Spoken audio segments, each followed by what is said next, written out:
Kalau anda nak tahu, ini adalah aksi Tok T ketika bermain percussion dalam konsert beliau di Kuala Lumpur pada tahun 1999. Tengok tangan beliau lincah je, dah macam profesional kan. Ini antara bakat terpendam Tok T. Dari tengah, cepat jalan. Hello, comel sangat komando Platon ni. Kalau anda nak tahu, ini aksi Tok T berkawat senjata ketika konsert beliau di Kuala Lumpur pada tahun 2001. Tok T ni memang mati talented. Semua benda dia buat.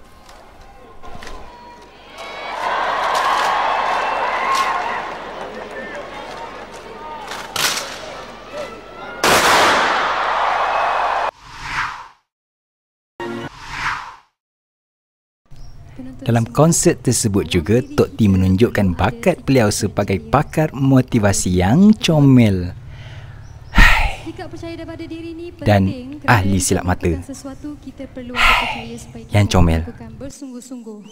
Walaupun kadang-kadang kita berusaha macam mana pun, kalau tidak menjadi rezeki, usaha kita berkecai, punah, terbakar, hampir orang lebih kata.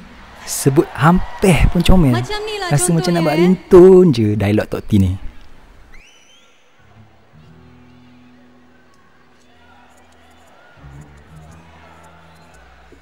Terbakar macam ni usaha kita. Tapi kalau kita berusaha, insya-Allah apa yang kita lakukan akan membuahkan hasil. Contohnya macam ni.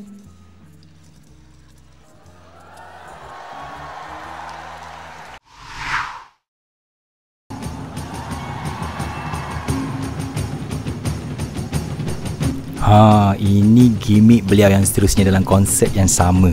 Beliau menunjukkan kebolehan bermain rebana ubi. Rebana ubi kan panggil? Yalah, rebana ubi.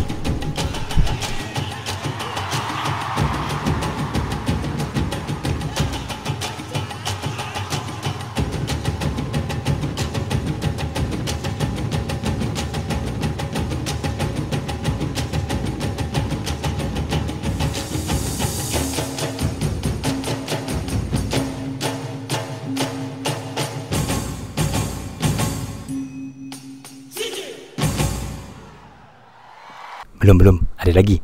Ada banyak lagi bakat terpendam dan terendam Tok T yang Procak nak kongsikan dengan anda semua.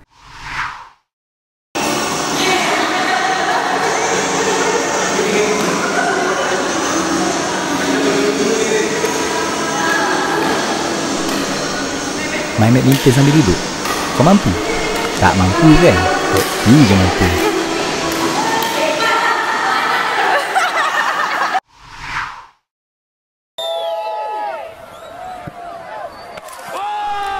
Satu lagi bakat terpendam Tok T, jadi penjaga gol yang hebat. Satu bola pun tak bolos. Hebat ya kamu. Nampak tak? Siap dive.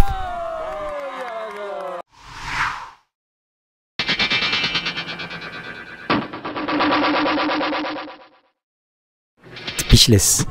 Tepat ke sasaran sambil dukung Afia. Hai, main cak lempong pun boleh reti. Hebat.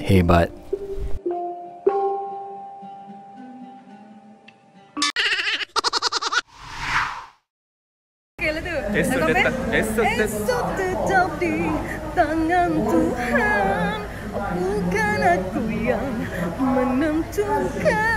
Tok T juga ada bakat tiru suara Wan. Sama tak? Sama kan? Tok T terlukis speechless.